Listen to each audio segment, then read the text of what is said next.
bagong karakter. Kamusta? Ay, ako, na-excite ako nung sinabing, yun nga, papasok ako sa Abot Kamay bilang si Nushi G, a new character. Pero, hindi nyo akalain ng mga twists and turns, kaya dapat talaga panoorin nila. Kung sino nga ba si Nushi G sa Abot Kamay ang pag-upad? Oo, kasi Abot Kamay na pangalan. kapatid mo, si Morgana, half-sister, di ba? Yes. So, anak kami, ni Tita Pilar Pilaki, Madam Chantal. Ano, kontrabida ka ba? O? Well, di ba sa nakikita nyo na nga kaya nga paano ko ano ba to, kakampi ba to o kaaway ng mga tanyas, di ba? Yun ang aabangan nga nila. So ano ba, question mark? Pero Yes. nag-aaral ka mag-wushu kasi dapat magaling mag-wushu si Nushi. Siyempre nung sinabi nila, hindi ko naman agad nalaman. Pero, ayun na nga, nagpapaschedule ako ng classes ng wushu.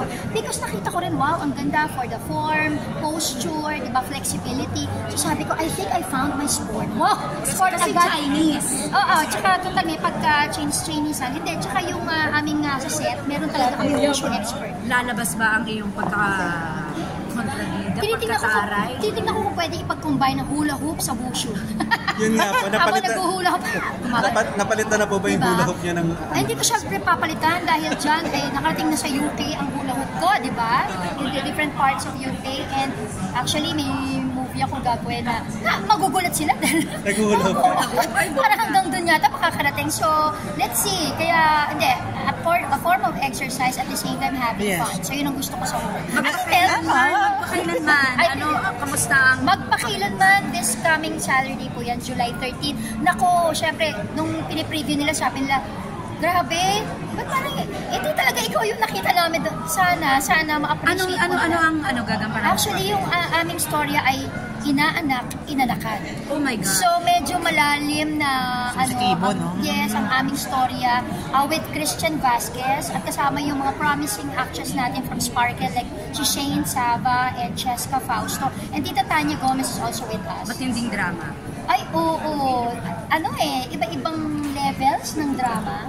Alam mo yun, syempre, abangan na lang po nila. Pero sana, huwag niyo pong kalimutang panoorin ang magpakailanman. This July 3. Gladys, nung birthday mo kasi, naalala ko Yes, ate. Ay, okay na po, tanong ka. Nung birthday mo kasi, medyo nagkaroon ng konting controversy yan yung kay Angelo, kay Claudine.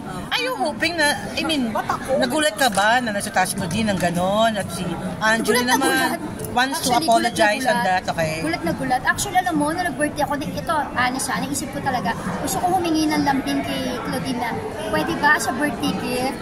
Pwede ba magbati na kayo? Okay. Yun ang gusto ko hilingin sana. Pero hindi pa kasi hanggang ngayon, hindi pa yun okay yata. Hindi ako sure, pero parang yun ang gusto kong hilingin na birthday gift kay Cloud, if ever na Angelo. Hindi ka aware about that? Hindi. Matagal na pala yan, 2016. Yes, dati pa yan eh. Actually, alam ko yung Julina and Claudine, hindi mo alam yung ano. Pero sabi kasi ni Angelo, parang she wants to talk to Claudine and apologize about that. Very open. I don't know with Claudine yet, pero si Claudine, lahat naman sila okay ako sa kanila. Oo naman, mabait naman yun. Si Judy Ann, nagtampo ako ng konti nung anniversary namin. Bakit? Hindi gusto. Dahil siya nagpunta, di ba? Okay, pero ngayon ba? Actually, ganun ako pag nagtampo ako, bigla na ako mawawala. Hindi ko sasabihin sa'yo nagtatampo ako. So, na-sense yan nagtatampo ako, kaya yata nung birthday ko, pinadala niya ako flowers.